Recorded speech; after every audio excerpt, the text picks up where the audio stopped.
Chapter 17.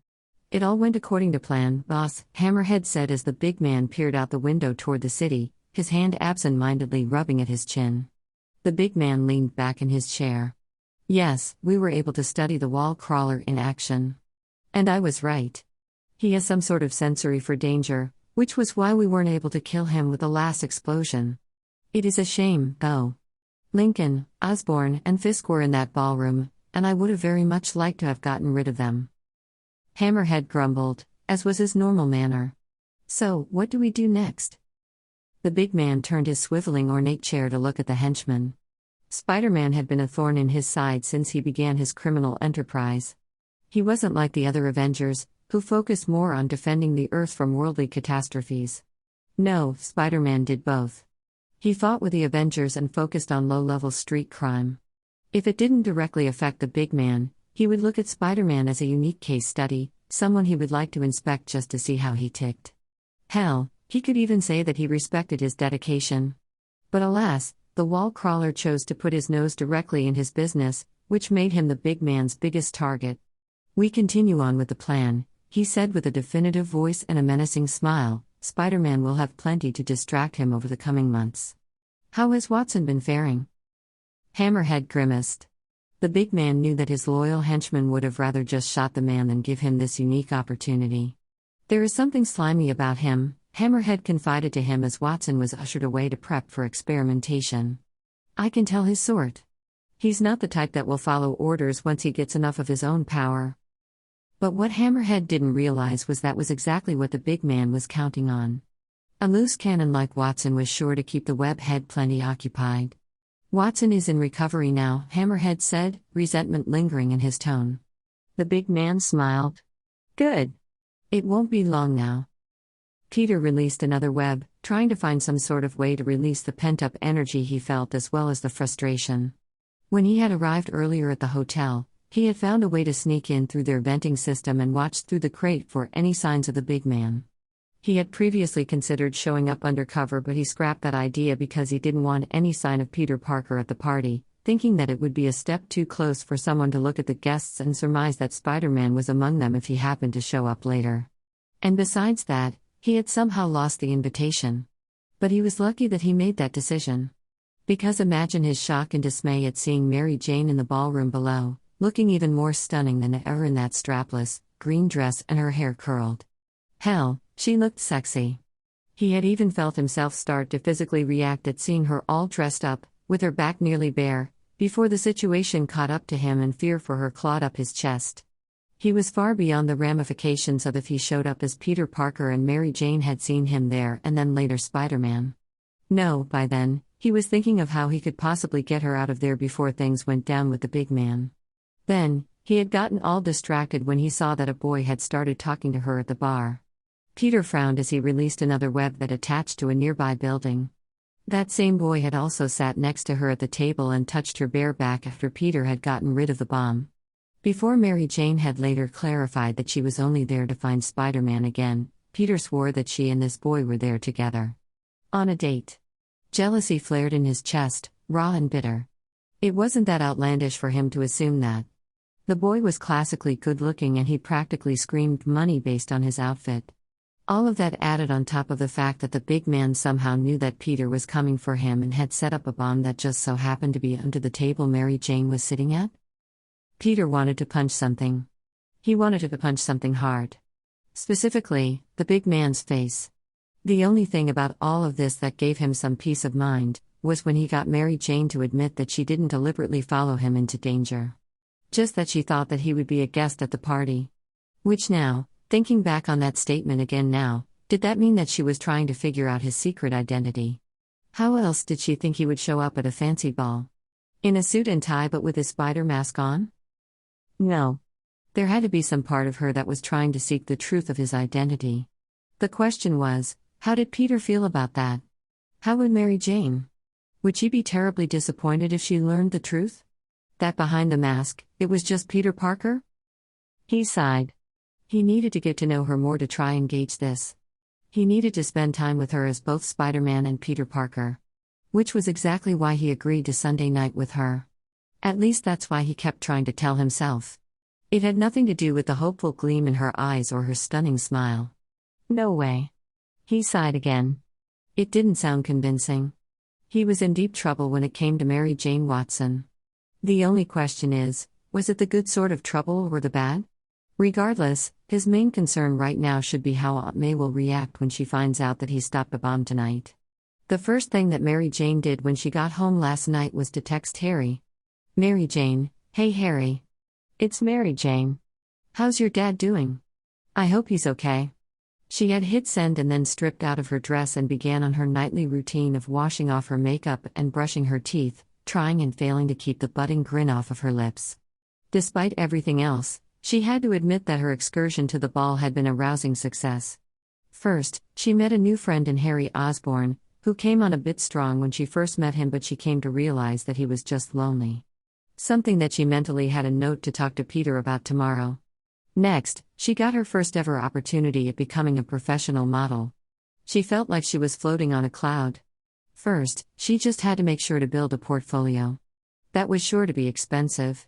What with the clothing and the photographer, but she would try to manage it the best that she could. She was adamant that she was not going to screw this up. And finally, she had to stop herself from squealing and twirling like a silly little girl. Spider-Man was finally getting over his preconceived notions about fate and agreed to meet her this Sunday.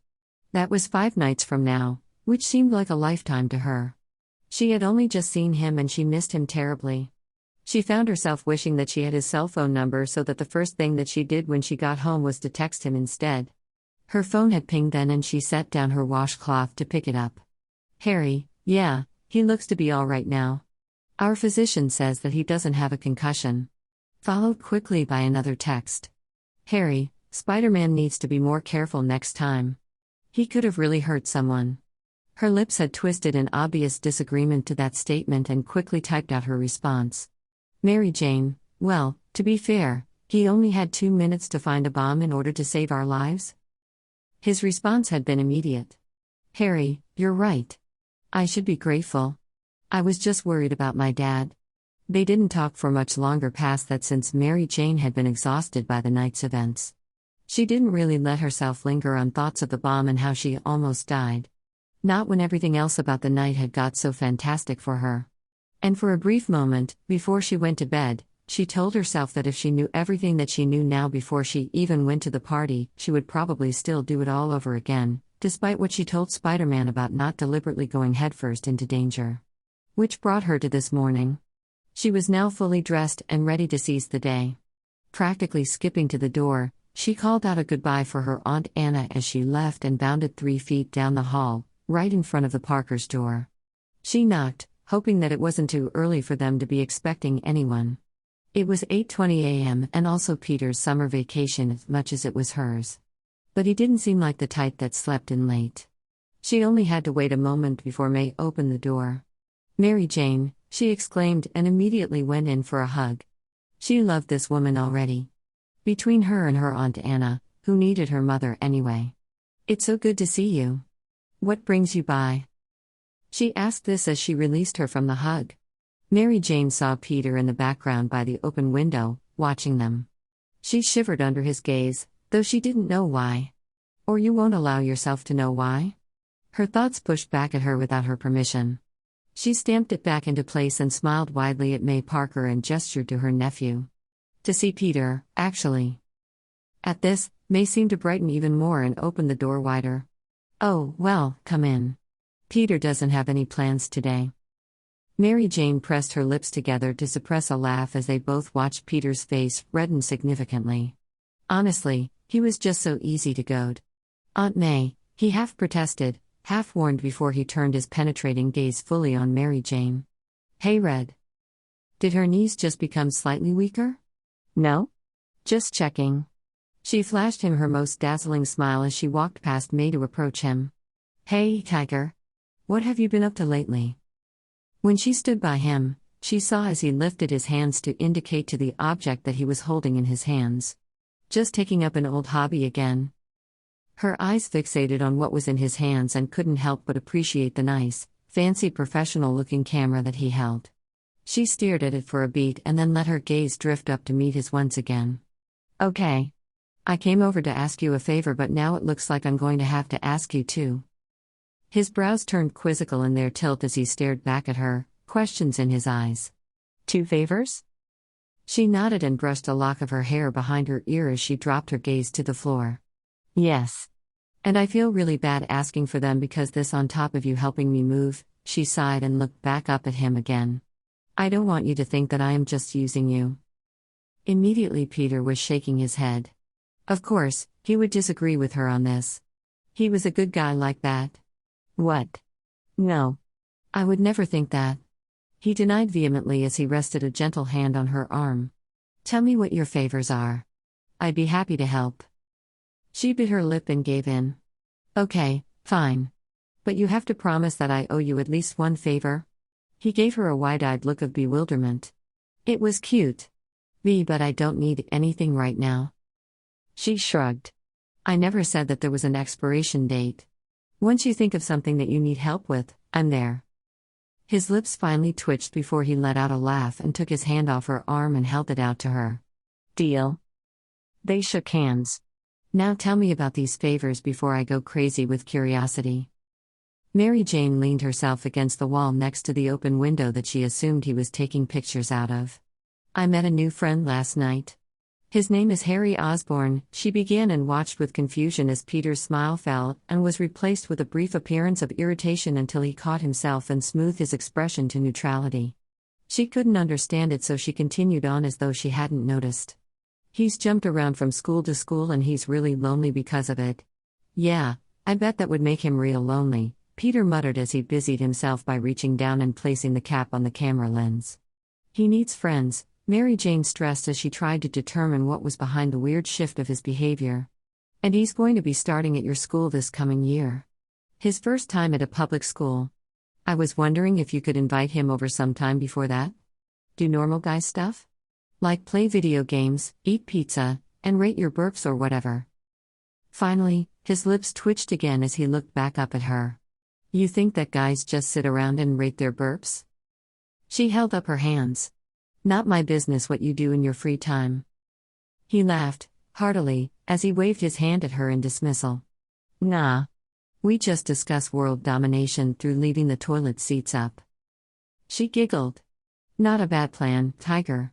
Driving the female population toward submission by driving them all crazy? They both laughed together, so hard that they had to lean on each other's shoulders for support. When they finally settled down enough, Peter spoke up. For the record, I do put the toilet seat down. She hit his shoulder. Stop. Don't start that again. I can't breathe. She wiped tears from her eyes and finally managed a few deep breaths before meeting his gaze. His smile was soft as he looked down at her. Sure. Give me his number and I will invite him over. I'll invite my friend, Ned, too. We'll make a night of it. She beamed at him before she pulled out her phone from her back pocket to send Peter Harry's number before she paused and looked up at him sheepishly. I just realized that I don't have your number. His eyes widened slightly and his face flushed. Oh. Here. He indicated to her phone and she handed it over to him as he started typing his information into her contacts. Then he handed it back to her and she texted Harry's number to him. She heard Peter's phone ding in his back pocket and he fished it out. A text from an unknown number. I wonder who that could be? She flashed him a smirk. Probably a telemarketer advertising how you can have a body like an Avenger in only 10 days. Chuckling, he added her number to his contacts as he jibbed back, I don't think that I would fit in my twin bed if I had a body like the Hulk. When he finished, he put his phone back into his back pocket, seeming to be overly satisfied for a moment, but then it slipped away as he seemed to remember something. He looked at her warily. What's your next favor? Her limbs seemed to fidget for a moment at the question. This was the request that she was most anxious about, as it directly affected her in her dreams. And she didn't want him to laugh at her and tell her that she was in way over her head. Biting her lip, she peered up at him through her lashes. He sucked in a breath. You really handy with that camera, Tiger? He blinked. Then looked down at the camera still in his hand. I'm a bit out of practice, he admitted shyly. But there was also something in his expression that told her that there was more to it. But I've been practicing all morning, taking some shots, and it's starting to come back to me. She released her lip from her teeth and nodded. The question that she needed to ask him was at the very tip of her tongue. Why do you ask? She sucked in a deep breath and took the plunge.